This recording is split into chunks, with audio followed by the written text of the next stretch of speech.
ভারতবর্ষে তখন ইসলাম ধর্মের প্রচার হয়নি। রাজা পৃথ্বীরাজ তখন ভারত শাসন করত।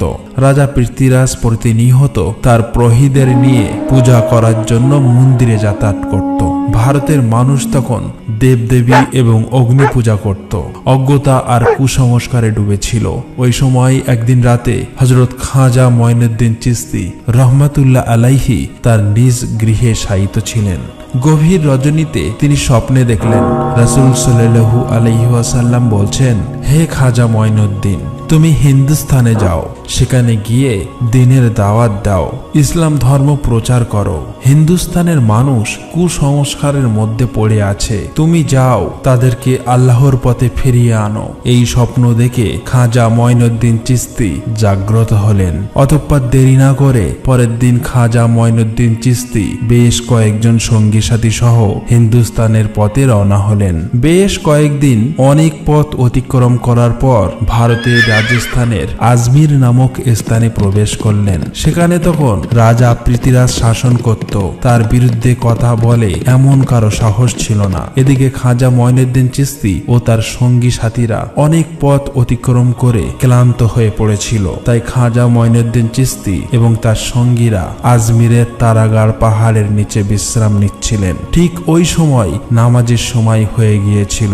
সেই জন্য খাজা মঈনুদ্দিন চিশতি তার সঙ্গীদের বললেন, তোমরা পানির সন্ধান করো, কেননা ওযু করতে হবে, নামাজের সময় হয়ে গিয়েছে। তখন দুইজন সঙ্গী একটি লোটা নিয়ে পানির সন্ধানে বার হলেন। কিছু দূর যাবার পর তারা দেখল বিশাল একটা বড় সাগর সামনে দেখা যাচ্ছে, যেটি বর্তমানে আনা সাগর নামে পরিচিত। তারা আনা সাগরের সামনে গিয়ে দেখল রাজার সেনাবাহিনী আনা সাগরের চারিদিকে ঘিরে রেখেছে। তাদেরকে দেখা মাত্রই সেনাবাহিনী বলল, আপনারা কে, আর এর আগে তো কখনই দেখিনি, এখানে কি চাই? সঙ্গী দুজন বলল, আমরা হলাম খাজা মঈনুদ্দিন চিশতির মুরিদ, আমরা এখানে ওযু করার জন্য এক লোটা পানি নিতে এসেছি। এটা শুনে সেখানে থাকা সমস্ত সেনাবাহিনী উচ্চস্বরে হাসতে লাগলো আর বলল, আপনারা কি রাজা পৃথ্বীরাজের নাম শোনেননি? তার হুকুম অমান্য করলে কঠিন শাস্তির ব্যবস্থা হবে। এই সাগরে অন্য কারোর পানি নেওয়া তো দূরের কথা, পানিতে হাত দেওয়াও নিষেধ, কারণ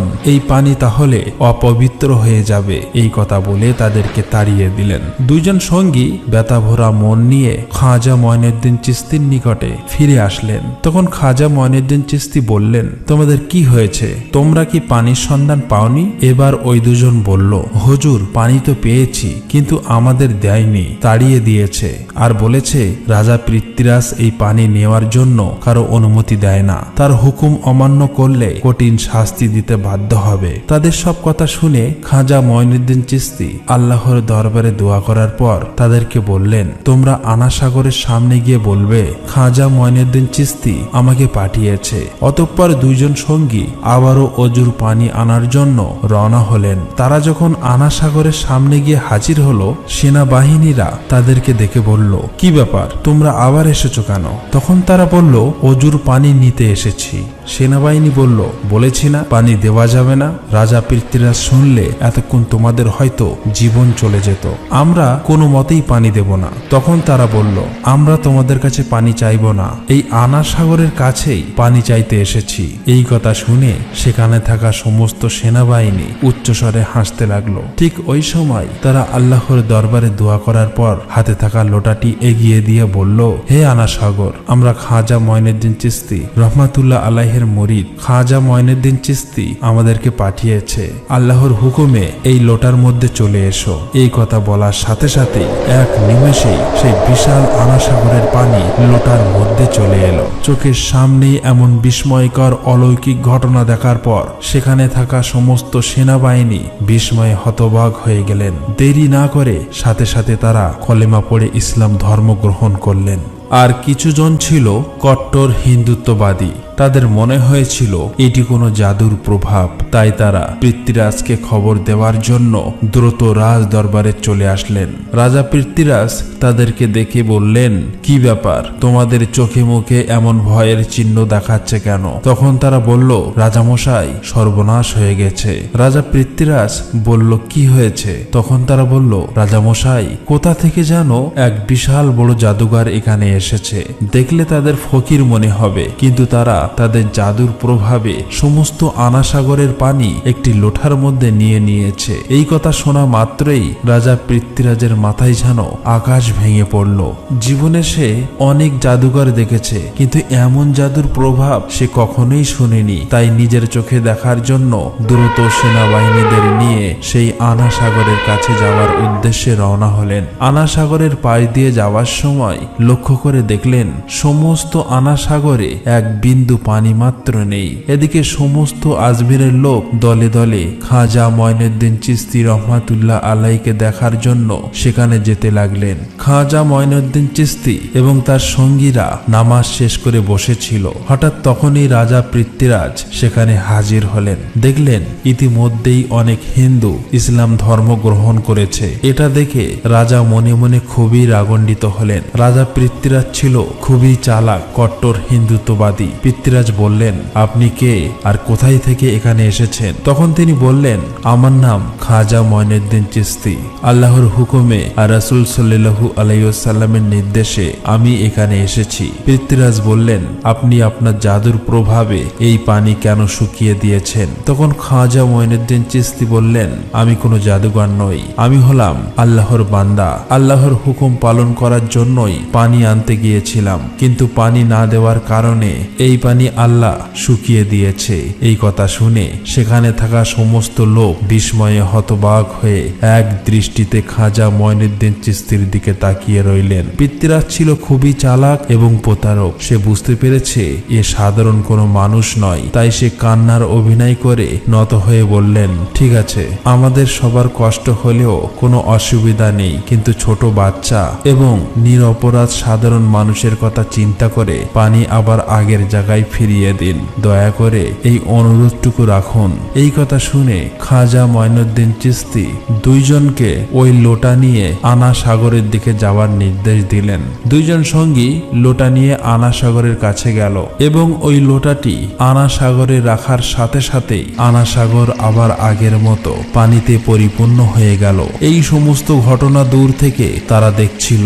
তাই সেখানে থাকা সমস্ত লোক জিজ্ঞাসা করল, আপনি কোন দেবতার পূজা করেন? খাজা মঈনুদ্দিন চিশতি বলল, আমি আমার রব এক আল্লাহর ইবাদত করি। সেখানে থাকা সেই লোকগুলো বলল, আমরাও আজ থেকে আপনার সেই এক আল্লাহর ইবাদত করতে চাই। সেখানে থাকা সমস্ত লোক একে একে ইসলাম ধর্ম গ্রহণ করলো, কিন্তু রাজা পৃথ্বীরাজ এটা মেনে নিতে পারেনি। তাই সে খুব রেগে গিয়ে রাজ দরবারের দিকে ফিরে আসতে লাগলেন। পরের দিন পৃথ্বীরাজ রাজ দরবারের একটি জরুরি মিটিংয়ের আয়োজন করলেন। পৃথ্বীরাজ বললেন, যেভাবেই হোক এই ফকিরকে এখান থেকে তাড়িয়ে দিতে হবে, একে শেষ করতে হবে। এই বিষয়ে তোমাদের কোনো পরামর্শ থাকলে তাড়াতাড়ি বলো। তখন মন্ত্রী বলল, রাজামশাই, এই ফকির তো কোনো সাধারণ মানুষ নয়, সে তো একজন বড় জাদুঘর। তার জাদুর প্রভাবে সবাইকে যেভাবে একে একে ইসলাম ধর্মে নিয়ে যাচ্ছে, একদিন তো ভারতবর্ষে হিন্দু ধর্ম পালন করার মতো আর কেউই থাকবে না।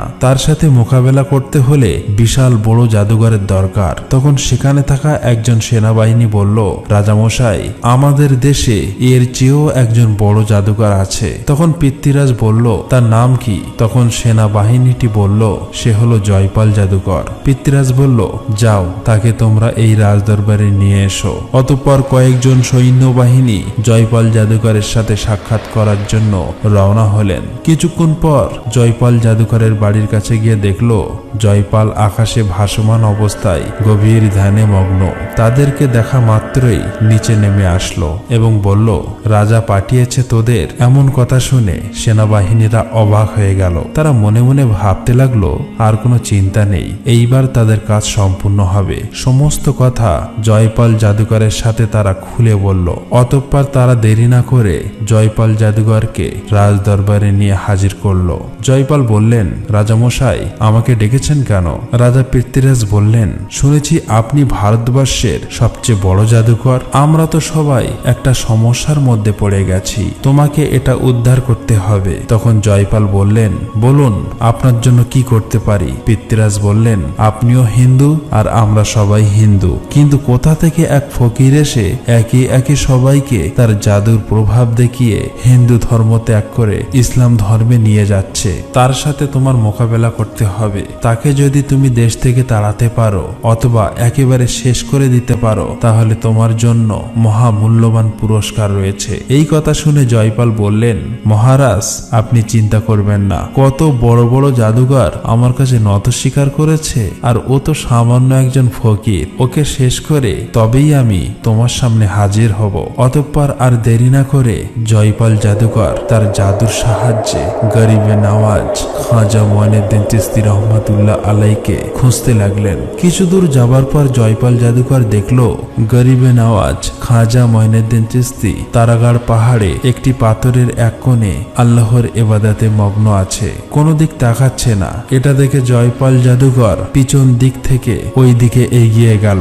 জয়পাল বলতে লাগলো, এই ফকিরকে মারা আমার কাছে তো সামান্য কাজ, আমি পিছন দিক থেকে এসেছি তাও দেখতে পাইনি, এটা কোনো জাদুঘর হলো? এই কথা বলে তার জাদুর প্রভাবে সেই পাহাড় থেকে একটি বিশাল বড় পাথর উঠিয়ে যেমনি খাজা মঈনুদ্দিন চিশতিকে চাপা দিতে যাবে এমন সময় খাজা মঈনুদ্দিন চিশতি একটি আঙুল উঠিয়ে বলল, হে তারাগার পাহাড়ের পাথর, তুমি দেখছো না আমি আল্লাহর ইবাদত করছি? হে পাথর, তুমি যদি আল্লাহর পক্ষ থেকে আসো তাহলে আমাকে চাপা দিয়ে মেরে ফেলো, আর যদি শয়তানের পক্ষ থেকে আসো ওখানেই দাঁড়িয়ে যাও। এই কথা শুনে পাথর সেখানেই থমকে দাঁড়িয়ে পড়ল, 1 ইঞ্চি নড়ল না। জয়পাল জাদুকর একের পর এক জাদুর প্রভাব দেখাচ্ছে কিন্তু কিছুই করতে পারছে না। এই ক্ষমতা দেখে জয়পাল জাদুকর বিস্ময়ে হতবাক হয়ে গেল। জয়পাল বুঝতে পেরেছে যে ইনি সাধারণ কোনো মানুষ নয়, তার কাছে আমার এই জাদু কখনোই চলবে না। তাই দেরি না করে জয়পাল জাদুকর সঙ্গে সঙ্গে খাজা মঈনুদ্দিন চিশতিয়ার কাছে হার স্বীকার করল এবং ইসলাম ধর্ম গ্রহণ করল। পরের দিন থেকে সারা ভারতবর্ষে এই খবর ছড়িয়ে পড়ল যে ভারতের সবচেয়ে বড় জাদুকর জয়পাল একজন ফকির, যার নাম গরিবে নওয়াজ খাজা মঈনুদ্দিন চিশতি, তার কাছে হেরে গিয়ে ধর্ম ত্যাগ করে ওই ফকিরের ধর্ম গ্রহণ করেছে। তিনি এমন এক রবের ইবাদত করে যার কাছে কোনো শক্তি জিততে পারে না। সমস্ত ভারতের মানুষ বলতে লাগলো, তিনি এমন কোন রবের ইবাদত করে যে তার কাছে সবাই হেরে যাচ্ছে? তাহলে সেই রবের ক্ষমতাই বা কত বড়, আমাদের উচিত ওই রবের ইবাদত করা। এই কথা বলে দলে দলে সবাই ইসলাম ধর্ম গ্রহণ করার জন্য খাজা মঈনুদ্দিন চিশতি রহমাতুল্লাহ আলাইহির কাছে যেতে লাগলো। এই খবর পেয়ে রাজা পৃথ্বীরাজ খুবই চিন্তিত হয়ে পড়লেন। তিনি বুঝতে পারছেন না এবার তিনি কি করবেন। তখন মন্ত্রী বলল, রাজামশাই, জয়পাল জাদুঘর ইসলাম ধর্ম গ্রহণ করেছে, আরো অনেক মানুষ একে একে ইসলাম ধর্ম গ্রহণ করছে। আমাদের মনে হয় তিনি সাধারণ কোনো মানুষ নয়, তার অনেক ক্ষমতা আছে, তাকে হারানো অসম্ভব, তার কথা আমাদের মেনে নেওয়া উচিত। তখন পৃথ্বীরাজ বলল, এত সহজে আমি হার মেনে নেব না, অতএব তোমরা যাও ওই ফকিরকে এখানে ডেকে নিয়ে আসো। অতঃপর কয়েকজন সেনাবাহিনী এই খবর দেওয়ার জন্য রওনা হলেন। সেখানে হাজির হয়ে বললেন, রাজামশাই আপনার সাথে খুবই গুরুত্বপূর্ণ কথা বলার জন্য আপনাকে ডেকেছেন। তখন খাজা মঈনুদ্দিন চিশতি নিজেই রাজা পৃথ্বীরাজের সাথে কথা বলার জন্য বেরিয়ে পড়লেন। এদিকে ওই এলাকার এক হিন্দু পণ্ডিত ছিল। সে প্রতিদিন পূজা করার জন্য মন্দিরে যেত এবং মূর্তির সামনে দুধ ঢালতো। একদিন তার মেয়ে সেই পণ্ডিতকে জিজ্ঞাসা করলো, বাবা, আপনি প্রতিদিন দুধ নিয়ে মন্দিরে যান, মন্দিরে ওই মূর্তি কি দুধ পান করে? তখন হিন্দু পণ্ডিতটি বলল, মা, মূর্তি কখনো দুধ পান করে না, ওই মূর্তিগুলোকে আমরা পুজো করি। তখন তার মেয়ে বলল, বাবা, আমি ওই মূর্তিটির দুধ খাইয়ে তবেই আসবো, আমি দেখতে চাই যে আসলেই এই দুধ পান করে কিনা। তখন হিন্দু পণ্ডিত বলল, মা, এমন কথা বলতে নেই, সে তো আমাদের ভগবান, মূর্তি কি কখনো দুধ পান করে? তবে মন্দিরে যেদিন কেউ থাকবে না তুমি সেদিন গিয়ে দেখতে পারো। অতঃপর একদিন তার মেয়ে দুধ নিয়ে ওই মন্দিরে হাজির হলো। ওই মূর্তির সামনে গিয়ে বলল, তুমি তো আমাদের ভগবান, তাহলে নিশ্চয়ই আমার কথা শুনছো।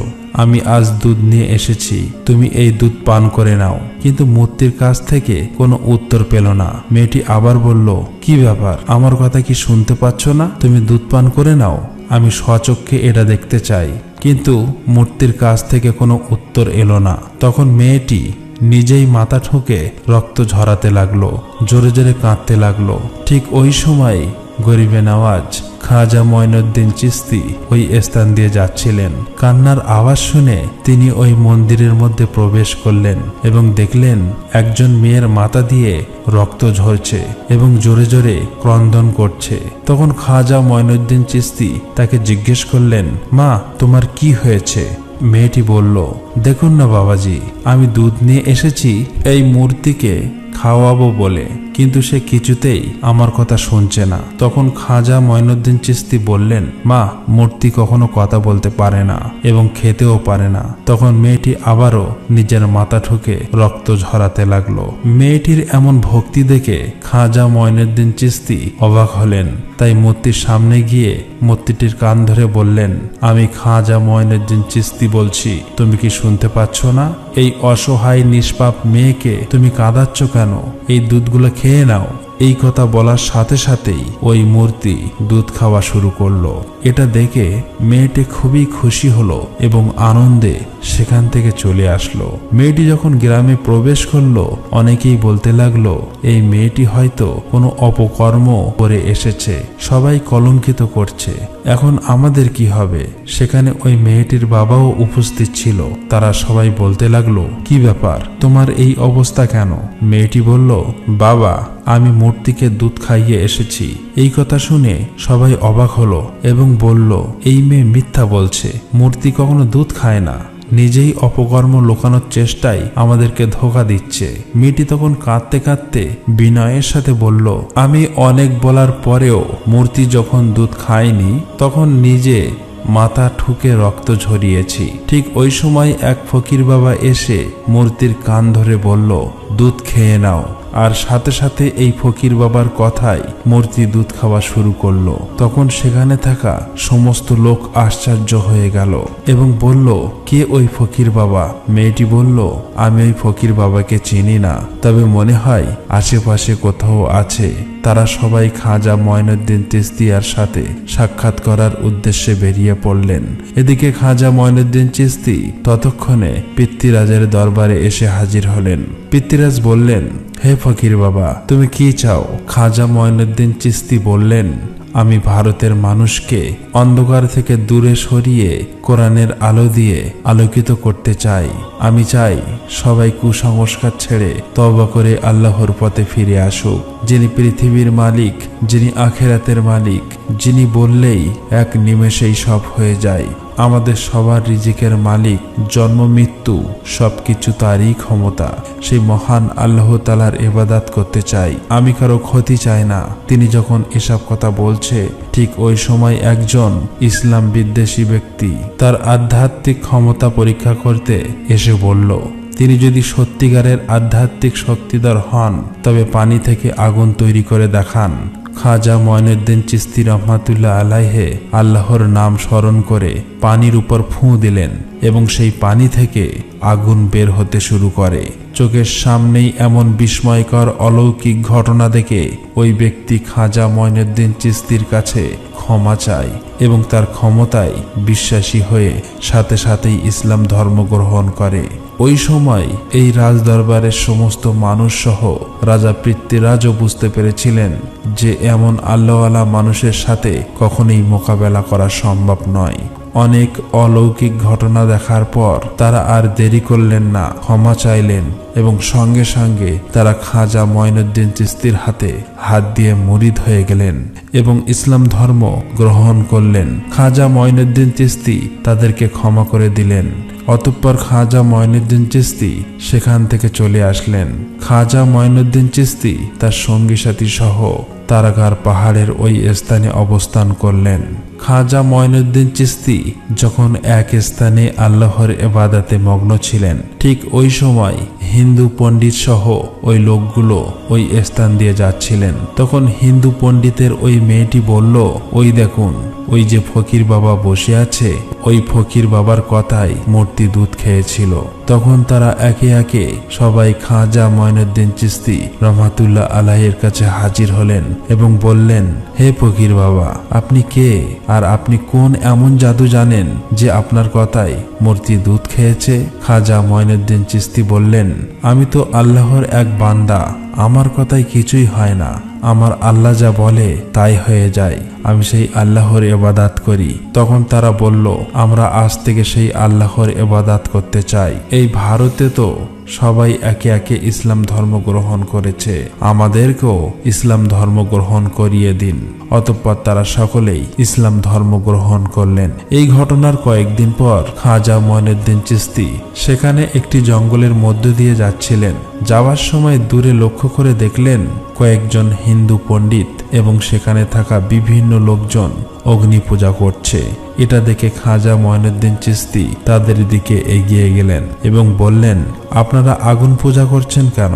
এই আগুন আপনাদের কি উপকার করে? তখন তারা বলল, এই আগুন হলো আমাদের খোদা, আগুনকে খুশি করছি। মৃত্যুর পরে নরকের আগুন থেকে মুক্তি পাওয়ার জন্য আগুন পূজা করছি। তখন খাজা মঈনুদ্দিন চিশতি রাহমাতুল্লাহ আলাইহি বললেন, আচ্ছা বেশ, তাহলে আপনারা আগুনকে খুশি করছেন, আগুনকে স্পর্শ করুন তো, আগুন আপনাদের জ্বালিয়ে দেয় কিনা? তখন সেখানে থাকা আরেকজন বলল, এটা আবার কেমন ধরনের কথা? আগুনে হাত দিলে তো হাত পুড়েই যাবে। তখন খাজা মঈনুদ্দিন চিশতি বললেন, আপনারা এমন খোদার পূজা করেন যে ওই খোদা তোমাদেরকে পুড়িয়ে দেবে, কিন্তু আমি এমন এক খোদার পূজা করি যার হুকুমে আগুন ঠান্ডা হয়ে যায়। এই কথা শুনে সেখানে থাকা আরেকজন হিন্দু পণ্ডিত অট্টহাসি করে বলল, আগুনের ধর্ম তো পোড়ানো, আর আপনি যেহেতু বলছেন তাহলে আপনি আমাদের স্বচক্ষে দেখান।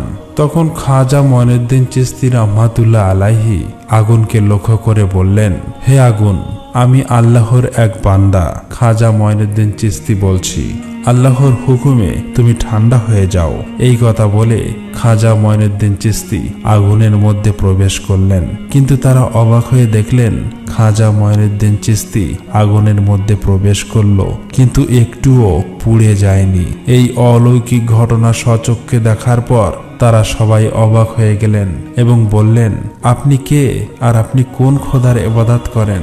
তখন খাজা মঈনুদ্দিন চিশতি বললেন, আমার নাম গরিবে নওয়াজ খাজা মঈনুদ্দিন চিশতি, যিনি বিশ্ব জগৎ সমূহের প্রতিপালক, তিনি ছাড়া কোনো উপাস্য নাই, তিনি এই সমস্ত ক্ষমতার মালিক, এক আল্লাহর ইবাদত করি। তখন সেখানে থাকা সমস্ত লোক বলল, আমরাও আজ থেকে সেই মালিকের ইবাদত করতে চাই। এই বলে সেখানে থাকা সমস্ত মানুষ ইসলাম ধর্ম গ্রহণ করে নিল। আর এভাবেই খাজা মঈনুদ্দিন চিশতি রাহমাতুল্লাহ আলাইহি ভারতবর্ষে এসে কোরআনের আলো দিয়ে ইসলাম ধর্ম প্রচার করল। আল্লাহ তাআলার দেওয়া অলৌকিক ঘটনা দেখার পর কোটি কোটি হিন্দু ইসলাম ধর্ম গ্রহণ করেছিল, যা এক নজিরবিহীন দৃষ্টান্ত। আর এভাবেই সমগ্র ভারতে ইসলাম ধর্ম ছড়িয়ে পড়ল। তো প্রিয় বন্ধুরা, আপনারা যদি চান যে খাজা মঈনুদ্দিন চিশতি রাহমাতুল্লাহ আলাইহির মৃত্যুর পরে যেসব অলৌকিক ঘটনা ঘটে গিয়েছে তার পাঠ যদি আপনারা চান, অবশ্যই কমেন্ট বক্সে লিখবেন। আর আজ এই পর্যন্ত, ভিডিওটি কেমন লেগেছে অবশ্যই কমেন্ট করবেন। আসসালামু আলাইকুম।